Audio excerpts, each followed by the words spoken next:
Siapa sih yang menang lawan pemerintah? Bertahun-tahun Sri Wahyuni menggumamkan kalimat ini tiap kali teringat gugatan yang diajukan bersama 8 tetangganya. Pada 2010, 9 warga Kampung Semper Timur, Cilincing, Jakarta Utara menggugat Gubernur Jakarta atas penggusuran paksa rumah mereka. Demi menggapai keadilan, warga Semper mengorganisir diri, belajar advokasi, dan bersidang di pengadilan. 16 tahun bersabar, penantian itu berakhir manis. Di 2025, Mahkamah Agung memenangkan gugatan warga Kampung Semper atas Gubernur Jakarta. Kisah mereka menjadi rujukan dan penyemangat bagi masyarakat miskin kota untuk berjuang melawan kesewenang-wenangan penguasa. Simak selengkapnya di Saga KBR.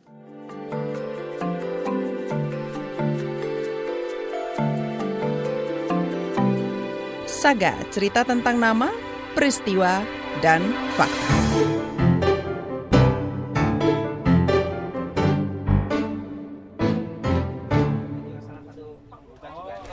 Jadi di sini ya itu tadi sih dibilang trauma tapi kita nggak cukup menyimpan trauma aja ya kan, harus berjalan dengan. Ini Sri Wahyuni. Dia menjadi bagian dari 77 kepala keluarga Kelurahan Semper Timur, Kecamatan Cilincing, Jakarta Utara yang digusur paksa pada 2009 silam. Aparat bertindak sewenang-wenang dan tak manusiawi. Ketika itu Yuni berusia 34 tahun, pekerja serabutan dengan 3 anak. Si bungsu baru masuk PAUD. Kini, Yuni telah berusia 50 tahun dengan 1 cucu. Butuh 16 tahun bagi warga untuk mendapatkan keadilan. Dari Mas Nabil, pengacara publik dari LBH datang kemari. Ini saya dapat kabar Bu, Ibu yang masalah penggusuran itu 2009 dimenangkan. Ya Allah, kata saya emang bener Mas. Iya ini Bu, ini putusannya diunjukin sama beliau kan. Kabar baik itu sampai kepadanya selepas zuhur Rabu 8 Oktober 2025.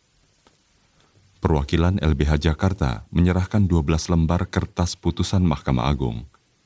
Isinya, Yuni dan 8 warga Semper Timur, Cilincing, Jakarta Utara menang gugatan melawan Gubernur DKI Jakarta. Jadi, antara percaya dan nggak percaya itu nangis gitu, terharu. Tapi kalau di sinetronin bagus banget tahu. Dari awal masih penggusurannya gitu kitanya. Kayak kita nggak kepikiran aja gitu, udah kayak udahlah kali. Siapa sih yang menang lawan pemerintah gitu, kadang suka ada pikiran kayak begitu, tapi ya. Kemenangan adalah buah dari kesabaran dan solidaritas.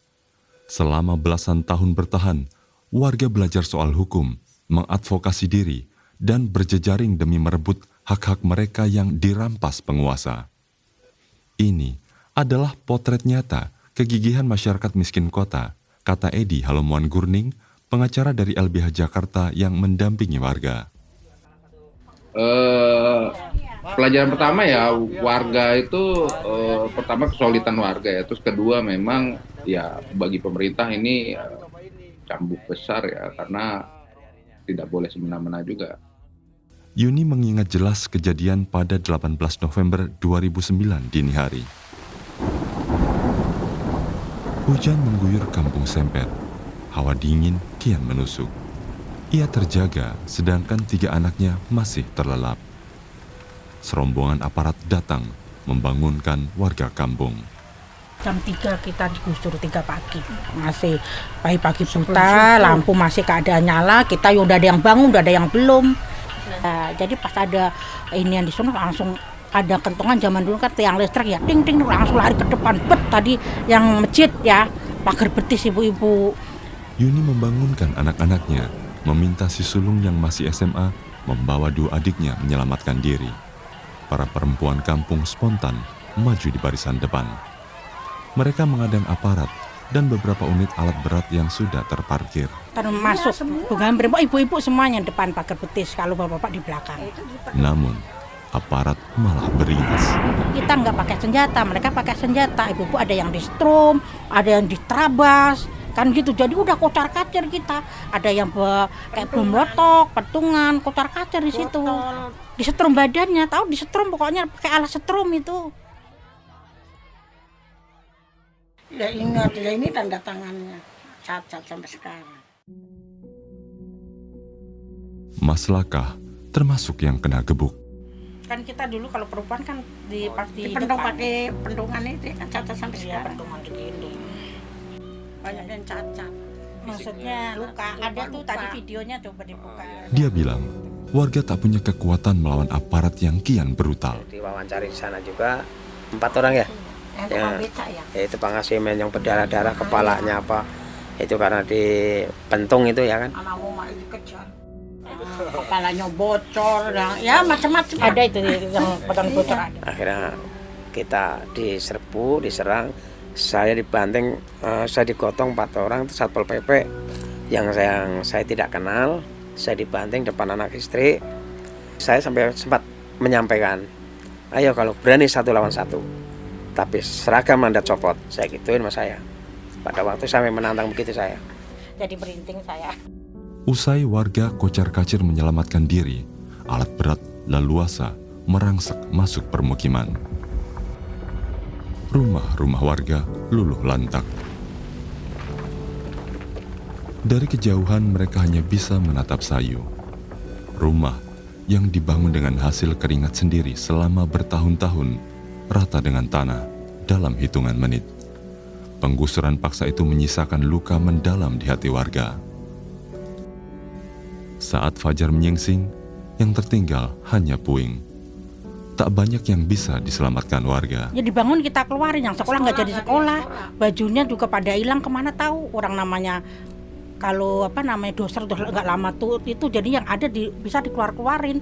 Wah jadi kita ngeluarin barang itu pas hari hanya itu. Kita tidak dimanusiakan gitu, masih dalam keadaan tidur, kita belum pada aktivitas, udah diserang gitu. Karena penggusuran di mana-mana itu kan jam kerja, itu bukan jam kerja, masih pagi-pagi buta. Mereka yang aktif langsung menghubungi, ya langsung meluncur ke sana ya. Kondisinya udah kayak ya udah rata aja. Ya ini gimana Pak Edi, ini kami udah nggak ada rumah dan lain-lain. Edi Gurning mendampingi warga saat ia masih bekerja di LBH Jakarta. Aduan diterima LBH Jakarta sejak warga menerima surat peringatan pertama. PT Pulau Mas Jaya BUMD milik Pemprov DKI Jakarta mengklaim kepemilikan lahan dan meminta warga segera mengosongkannya. Dengan dalih akan membangun rusunami, membersihkan saluran sungai atau kali cakung lama, dan penertiban bangunan tanpa izin, Pemprov DKI mengerahkan anggota kepolisian dan Satpol PP menggusur paksa permukiman warga Semper Timur. Ya udah, kita akhirnya ngumpul lagi di bekas yang kita gusur, kita musyawarah. Nah akhirnya dari pengacara pihak publik LBH Jakarta Pak Edi Gurning, bagaimana kalau kita gugat gitu. LBH menanyakan ke warga, yaudah setuju, oke. Yaudah, warga menggugat sebab hak dasar atas perumahan yang mestinya dijamin negara dirampas begitu saja. Tak ada solusi bagi mereka yang sejak 1988 hidup dan menggarap lahan di sana. Kastari dan warga lain bahkan dicap sebagai warga liar.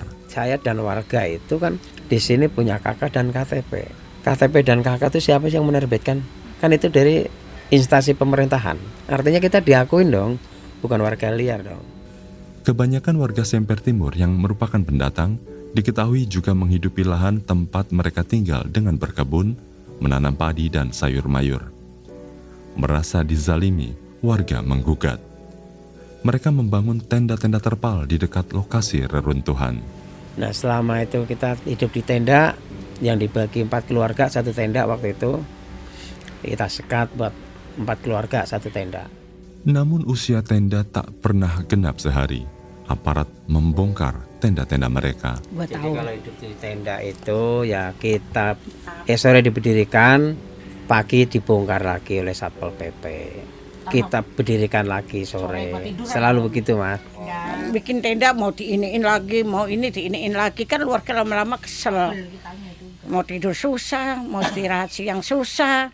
Tambah-tambah dibawain bekok lagi. Ya udah. Tangis Mas Laka pecah mengenang momen-momen pahit itu. Sedih gitu. Kalau ngelihat waktu terjadi kayak gitu ya, ngelihat anak-anak masih kecil-kecil, ya tidur di tenda gitu. Sedih aja terus, sedih. Makan suka dikirim orang, ya itu sedihnya. Masih trauma, itu yang sering nangis. Nggak pernah diem, apalagi kalau ada yang nganter nasi, bagi-bagi, ya itu air mata saya selalu ngocor. Namanya kita orang nggak punya. Kalau kita punya, nggak bakalan ngelihat nasi bungkus dari orang lain, saya nangis. Bener. Sampai sekarang ini kalau ingat, nangis deh. Udah cukup deh. Wajah Yuni dan Kastari juga berubah murung saat mengenang masa itu. Di tenda itu ya kita sangat prihatin sekali ya, maksudnya mulai dari nol ya, katakanlah kayak orang pemulung ya Pak ya. Ya kehujanan. Hujanan, kita kan di Kita pohon-pohon. paling berteduh di mana kan gitu. Pohon gitu. Nyari berteduh aja. Tuh, jadi pokoknya setiap kita kita selalu begitu dah. Ya. Selalu banjir kalau hujan pada waktu itu ya. Kalau kita mengingat pada waktu kejadian itu ya sedih sekali. Sedih karena sudah banjir, kita hidup di tenda. Kadang ada rasa takutnya mah takut kalau ada ular karena di sini kan masih rawa. Namun warga kala itu terus bertahan. Anak-anak tetap bersekolah. Tetap sekolah. Ya ininya ya pulangnya ya ke rumah sini gitu, ke tenda. Mandinya kan ada bekas-bekas sumurnya. Ya dialing-alingin sama alat sekedarnya aja. Edi Gurning, pendamping warga saat bekerja untuk LBH Jakarta bercerita, di balik tenda-tenda sederhana, warga Semper Timur membangun kekuatan dan solidaritas, hingga akhirnya berani mengajukan gugatan perdata atau class action. Waktu itu di LBH Jakarta. Karena konsepnya adalah pemberdayaan masyarakat, maka kita harus memberdayakan masyarakat dengan pengetahuan hukum. Akhirnya diputuskan kawan-kawan korban ini maju sendiri menghadapi pengadilan oleh mereka sendiri. Sebanyak 77 keluarga menuntut ganti rugi atas dampak penggusuran paksa yang meliputi rusaknya bangunan, hilangnya pekerjaan, dan dampak trauma psikis. Besarannya mencapai 2,5 miliar rupiah. Meski tak bisa mengembalikan segala yang musnah akibat dilindas alat berat, angka itu dinilai cukup layak dibanding tawaran Pemda yang hanya menyediakan uang kerohiman Rp750.000 per keluarga. Ya ada kesedihan yang lain lah karena proses waktu. Padahal mereka hanya ingin menuntut haknya begitu ya. Rumah yang dibangun sama mereka dihancurkan, meskipun tanahnya bukan tanah mereka ya, tapi kan aset-aset yang ada di atas tanah itu kan bukan milik si pemilik tanah, tapi hasil jeripayah mereka itu yang kita dorong waktu itu. Gugatan itu diajukan pada 2010 di Pengadilan Negeri Jakarta Utara.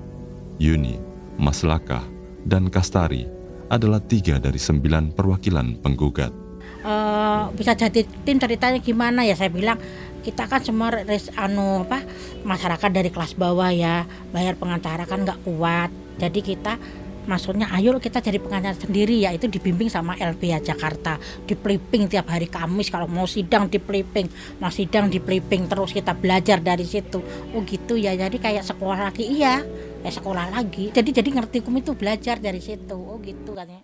Dulu waktu awal-awal itu kami masuk ke pengadilan agak susah karena kawan-kawan ini pakai sendal jepit, ada yang pakai celana pendek. Tapi kan saya memberikan pemahaman ke Pamdal ya, pengamanan di pengadilan, dia kondisinya begini, masa orang ke pengadilan mencari keadilan karena kondisi miskin, dia nggak boleh masuk ruang sidang. Yang penting kan tertib, tidak buat onar gitu-gitu. Pamdal sama Humas, kalau nggak salah Humas PN Jakarta Utara saat itu yang membolehkan, yang penting kita tertib saja. Edi mengenang bagaimana proses yang dilalui warga tak mudah untuk mendapatkan keadilan. 10 bulan bersidang, hari vonis pun tiba. Warga Semper menang, meski ganti rugi yang ditetapkan adalah 1 miliar rupiah. Edi di balik pintu ruang sidang, terharu mendengarkan putusan hakim. Di Pengadilan Negeri Jakarta Utara, jadi ada salah satu hakim itu perempuan, dia itu ya salah satu pertimbangannya itu mengambil salah satu sila Pancasila, perikemanusiaan itu yang diangkat sama hakim. Jadi menganggap bahwa penggusuran itu tidak berperi kemanusiaan begitu. Itu salah satu argumentasi kita bahwa penggusuran itu nggak patut gitu, itu dilakukan malam hari. Jadi kenapa malam hari? Kita pakai definisi di hukum pidana, malam hari itu dari jam 6 sore begitu ya, sampai jam 6 pagi. Dan itu dilakukan sebelum jam 6 pagi. Nah, kita bilang itu malam hari dan itu nggak boleh dilakukan.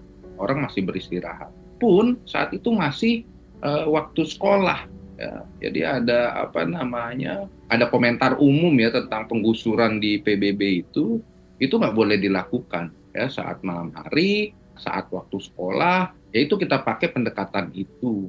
Haru biru bercampur tawa saat Edi menyaksikan reaksi warga Semper. Setelah dibacakan putusan, warga nggak memahaminya. Hingga detik terakhir dibacakan amar putusannya, warga flat aja wajahnya gitu ya, karena tidak memahami. Nah, untungnya majelis hakim itu, khususnya Pak Ketua saat itu, melihat situasi itu, akhirnya tanyakan paham apa tidak.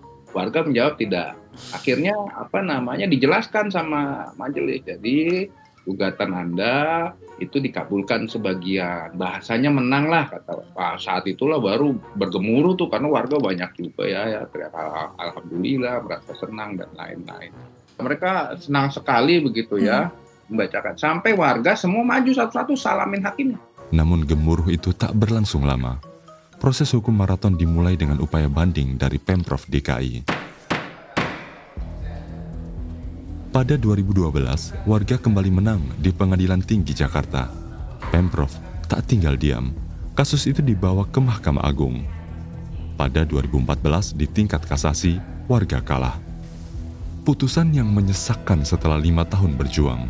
Apakah warga menyerah? Nah, akhirnya sekiranya gimana, kita pertanyakan masih punya celah nggak kita untuk daftar lagi. Oh masih Pak, masih punya celah. Nah, kita harus PK Pak. PK itu apa kan gitu ya? Peninjauan kembali kan gitu. Oke, sudah siap. Nah, akhirnya kita musyawarah lagi dengan tim 9 ini, tim penggugat. Akhirnya setuju. Warga bertahan. Peninjauan kembali diajukan pada 2016. Cuman setelah di PK itu memang kita kuasakan ke LBH Jakarta pendamping kita. Mungkin karena perjuangan ini sebenarnya sangat melelahkan ya. Karena ya tadi itu yang udah sekian memakan waktu lama. Sembari meniti jalur hukum yang panjang, warga Semper Timur juga mengadvokasi diri, menuntut kebijakan yang lebih adil. Mereka berulang kali turun ke jalan, masuk ruang mediasi, berdialog dengan perusahaan, Pemda, Komnas HAM, kementerian, hingga anggota dewan. Upaya itu berbuah hasil. Setelah 2 tahun hidup sengsara di tenda-tenda layaknya pengungsi, warga diberi hak pinjam pakai lahan 1.200 meter milik PT Pulau Mas Jaya. Lokasinya tak jauh dari tempat tinggal mereka. Rumah-rumah warga berada di petak sempit pinggir kali. Beberapa bangunan berdinding tripleks, semi permanen, saling berimpitan hingga nyaris menopang satu sama lain. Semua dibangun serba minimalis, sekadar sekat untuk berteduh. Beberapa warna cat mulai pudar, kabel terlihat terjuntai semerawut. Saya berkunjung ke rumah Yuni.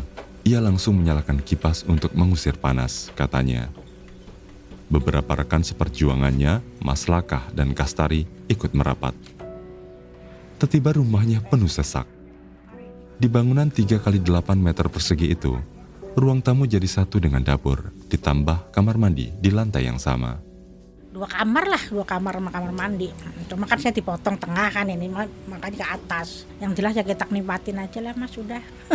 Supaya agak lebih baik daripada yang dulu gitu kan. Sekarang alhamdulillah kan anak udah rumah tangga, udah ada yang kuliah juga alhamdulillah. Sekarang sih punya cucu dan nikmatin yang ada, ya menunggu masalah ini sampai selesai sama kawan-kawan dan untuk selalu tetap berjuang. Asa yang sempat redup selama 9 tahun penantian kini kembali menyala. Putusan terbaru Mahkamah Agung memenangkan warga Semper Timur. Pemprov DKI Jakarta dinilai melawan hukum dengan melakukan penggusuran paksa pada 2009. Pemprov diperintahkan membayar ganti rugi 1 miliar rupiah. Yuni sudah membaca putusannya. Yang di hutan itu kan yang saya baca kan emang pemerintah salah ya, membiarkan tanah itu terbengkalai. Nah di sini warga mengurus dengan benar kan, istilahnya untuk kampung, untuk usaha juga yang tadi berkebun apa. Nah di sini juga waktu itu dikatakan kita tanpa IMB ya, tapi waktu itu IMB diterbitkan baru tahun 2002. Jadi duluan warga yang tinggal di sini kan dari Yuni, Mas Lakah, dan Kastari bernostalgia mengingat kembali lika-liku perjuangan dulu. Mereka melewati berbagai intimidasi.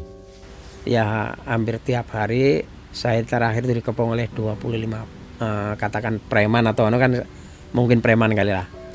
Saya sampai menyampaikan, Bang, mohon maaf, saya mati sekarang nggak mati besok. Saya mati sekarang saya membela warga saya, mati besok pun saya membela warga. Saya gituin. Yuni diiming-imingi uang agar keluar dari barisan. ya maksudnya dikasih uang suruh pergi. Gitu, saya nggak boleh tinggal di sini. Nanti kalau kita pergi dari sini kan yang lainnya ngikutin pergi, gitu. 25 juta. 25 juta. Cuman tapi nggak semua orang. Enggak, yang pokal-pokal aja. Ya kayak timnya 9 itu. Kastari bahkan diterpa isu terima duit 200 juta rupiah.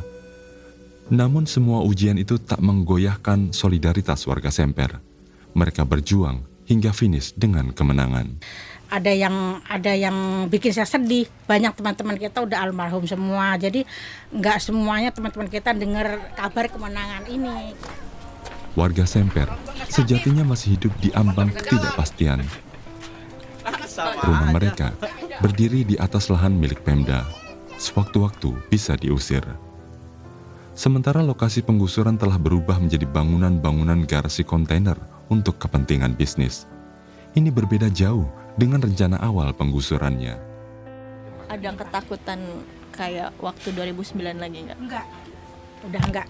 Karena ya itu tadi ya kita udah berkali-kali ngalamin, yang penting kita siap aja lah, siap untungnya. Selalu siap walaupun. Siap, ya siap, kita nggak sendiri, harus berjaringan ya dengan teman-teman rakyat miskin kota yang di Jakarta. Ya kalau harapannya warga itu sih jangan sampai dilakukan penggusuran lagi kan itu.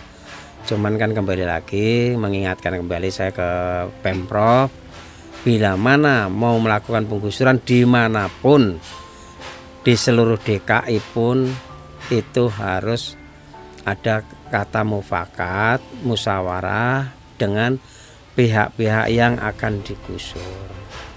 Sebelum ada musyawarah dan mufakat itu jangan dilakukan penggusuran.